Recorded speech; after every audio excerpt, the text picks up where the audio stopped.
coefficient of performance of refrigerator equal to QC upon work done, that is QC upon work done is QH minus QC. मी जर आता TC upon TH च्या फॉर्मॅटमध्ये जर value आणायचा प्रयत्न केलो टेम्परेचरच्या फॉर्मॅटमध्ये, तर न्यूमरेटर आणि डिनॉमिनेटरला QH ने डिवाइड करतो. QC upon QH whole divide bye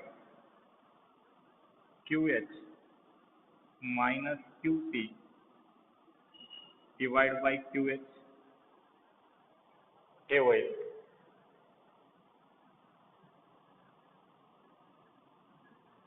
QC divide by QH whole divide by 1 minus QC divide by QH. Separately जेव्हा डिवाइड करतो इथं QH अपॉन QH 1 होते minus QC divide by QH. But we know that QC upon QH can be written as TC upon TH. This will be TC divided by TH whole divided by 1 minus TC divided by TH. मी जर denominator मध्ये cross multiplication केलो, इथं 1 च्या denominator मध्ये 1 आहे, cross multiplication जर केलो हे होईल TC divided by TH whole divided by TH minus TC whole divided by TH. Numerator आणि डिनॉमिनेटर मधले त्यांचा न्यूमरेटर आणि डिनॉमिनेटरचा डिनॉमिनेटर सेम आहे ते कॅन्सल होईल. फायनली आपल्याला coefficient of performance in terms of temperature of source and the sink. तुम्हाला तर माहिती आहे TH काय आहे, temperature of source that is hot reservoir. TC आहे temperature of sink that is cold reservoir. TC upon TH minus TC हे value मिळेल. This is the coefficient of performance of the Carnot refrigerator. Carnot refrigerator चा coefficient of performance आहे. आणि आपल्या साध्या रेफ्रिजरेटरचा सुद्धा आता coefficient of performance ची व्हॅल्यू मिळेल. आता coefficient of performance जास्त कधी येते, जर हे व्हॅल्यू लहान असेल तर. डिनॉमिनेटर जर लहान झाला तर आन्सर काय येते, मोठा येते. तुम्हाला तर माहितच आहे 1/2 आणि 1/4 जर लिहिलो तर मोठा कोणता आहे, 1/2 व्हॅल्यू मोठी आहे कारण डिनॉमिनेटर लहान आहे. न्यूमरेटर जर कॉन्स्टंट राहिला आणि डिनॉमिनेटर बदलत राहिले तर डिनॉमिनेटर जर लहान असेल तर आन्सर आपल्याला मोठा येतो. Similarly if TH minus TC हे जर डिफरन्स जास्त राहिला तर coefficient of performance of the refrigerator जास्त येते. If TH minus TC, this difference is small, then coefficient of performance is large. Coefficient of performance large आहे याचा अर्थ काय आहे, स्मॉल वर्क डन करून आपल्याला जास्त हीट कोल्ड रिझर्वायर पासून कोल्ड रिझर्वायर पासून हॉट रिझर्वायर कडे लार्ज अमाउंट ऑफ हीट आपण ट्रान्सफर करू शकता रेफ्रिजरेटर मध्ये. कोल्ड रिझर्वायर पासून हॉट रिझर्वायर कडे लार्ज अमाउंट ऑफ हीट आपण ट्रान्सफर करू शकता bye doing small work. If TH minus TC हे जे डिफरन्स आहे टेम्परेचरचा स्मॉल नाही, आता लार्ज जर असेल, डिफरन्स मोठा असेल तर कोएफिशिएंट ऑफ परफॉर्मन्स कमी येते, लेस येते. स्मॉल ही म्हणू शकतो. मग कोएफिशिएंट ऑफ परफॉर्मन्स स्मॉल आहे, छोटा आहे याचा अर्थ काय आहे, जास्त वर्क डन करून सुद्धा आपण जास्त हीट फ्लो करू घालू शकणार कोल्ड रिझर्वायर पासून हॉट रिझर्वायर कडे, जास्त वर्क डन करून पण. कधी TH मायनस TC चा डिफरन्स जर जास्त असेल तर. रेफ्रिजरेटर मध्ये तर तुम्हाला माहित आहे हीट कुठून कुठं फ्लो करते. हे हॉट रिझर्वायर आहे त्याला सोर्स म्हणतात हे कोल्ड रिझर्वायर आहे, याला सिंक म्हणतात. इथून वर्क डन होते QC. कोल्ड रिझर्वायर पासून हॉट रिझर्वायर कडे हीट ट्रान्सफर होते. आता जर हे डिफरन्स जर लहान असला तर हे हीट ट्रान्सफर कमी वर्क डन करून सुद्धा जास्त हीट ट्रान्सफर होते सिंक टू सोर्स कडे, cold reservoir to hot reservoir कडे. आणि हे जर TH मायनस TC जर जास्त राहिलं, डिफरन्स जर मोठा आला, सोर्स आणि सिंकच्या टेम्परेचरचा जर डिफरन्स मोठा आला, तर जास्त वर्क डन करून सुद्धा आपण खूप कमी हीट इकडं फ्लो करू घालू शकतात. खूप कमी हीट फ्लो होते. आणि डिफरन्स जर लहान आला तर जास्त हीट फ्लो होते. कन्फ्युजन काहीच नाही. इथं थोडं विचार करून स्टेटमेंट लिहायचं, खूप सोपं आहे कन्सेप्ट. हे झालं कॅरनॉट रेफ्रिजरेटर. कॅरनॉट रेफ्रिजरेटरची सायकल डिटेलमध्ये घेतल्या नाही, टेक्स्टबुकमध्ये नाही, घ्यायची विशेष गरजही नाही. सेम आहे, फक्त डायरेक्शन रिव्हर्स आहे, रिव्हर्सिबल, कम्प्लीट रिव्हर्स. हीट इंजिनची जे सायकल आहे त्याच्या रिव्हर्स डायरेक्शनमध्ये कॅरनॉट रेफ्रिजरेटरची सायकल आहे. चला लिहून घ्या.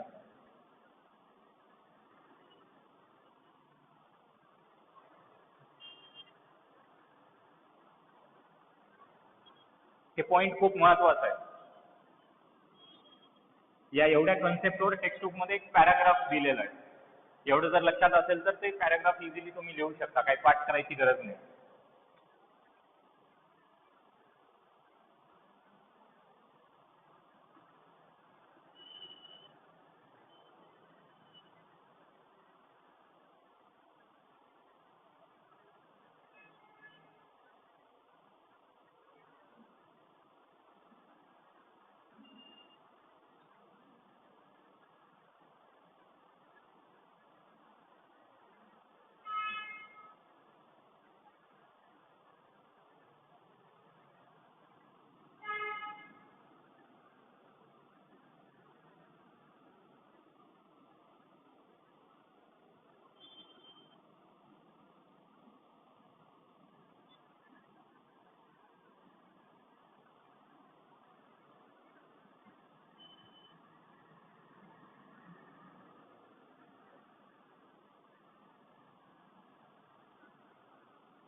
त्यानंतर कॅरनॉट इंजिनचा ओव्हरऑल स्टेटमेंट घ्यायचं आहे.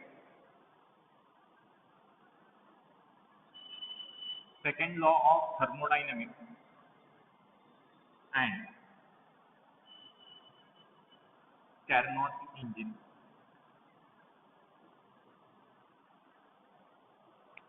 कॅरनॉटचं आपल्याला एक स्टेटमेंट घ्यायचं आहे.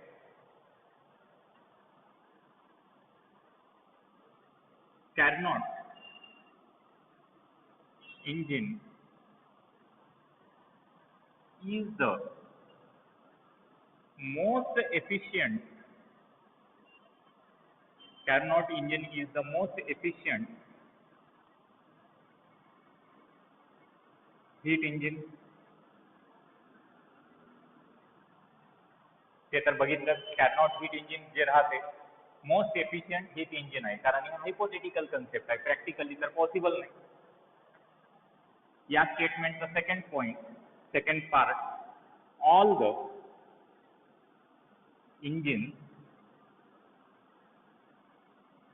ऑल द इंजिन किंवा heat engine operating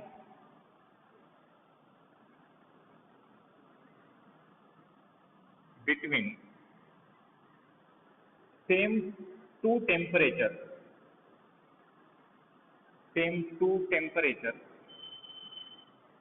have same efficiency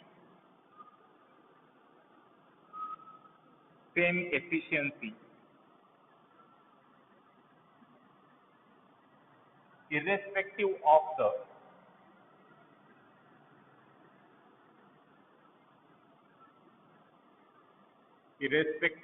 the working substance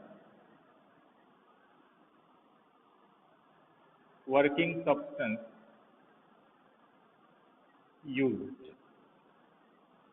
irrespective of the working substance used.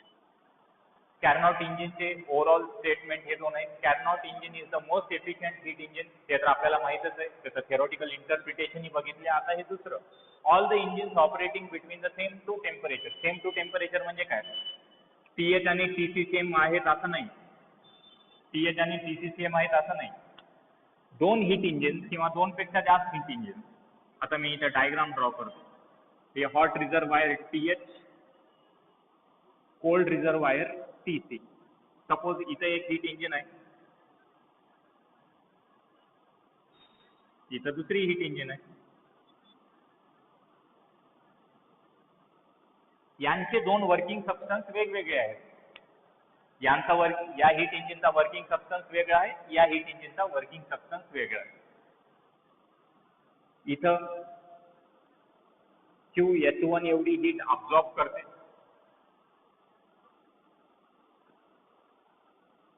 आणि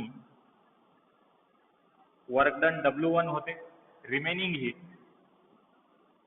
QC1 सिंकला रिजेक्ट होते. इथं QH2 एवढी हीट अब्सॉर्ब व्हायली, वर्क डन W2 होईल आणि heat rejected to the sink QC2. लक्षात असू द्या. आता इथं वेगळा वर्किंग सबस्टन्स आहे, इथं वेगळा वर्किंग सबस्टन्स आहे.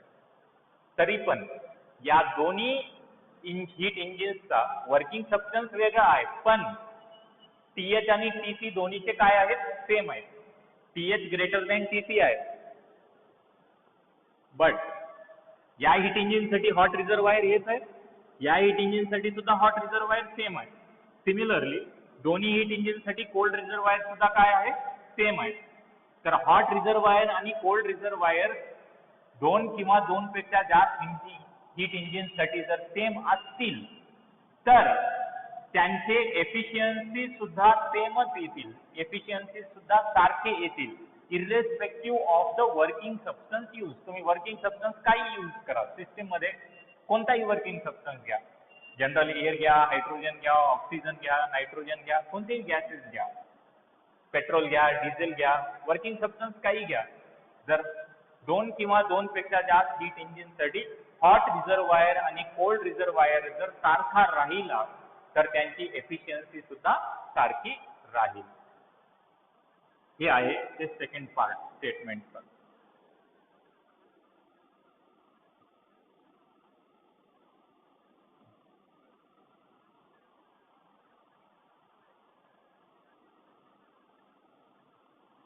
त्यानंतर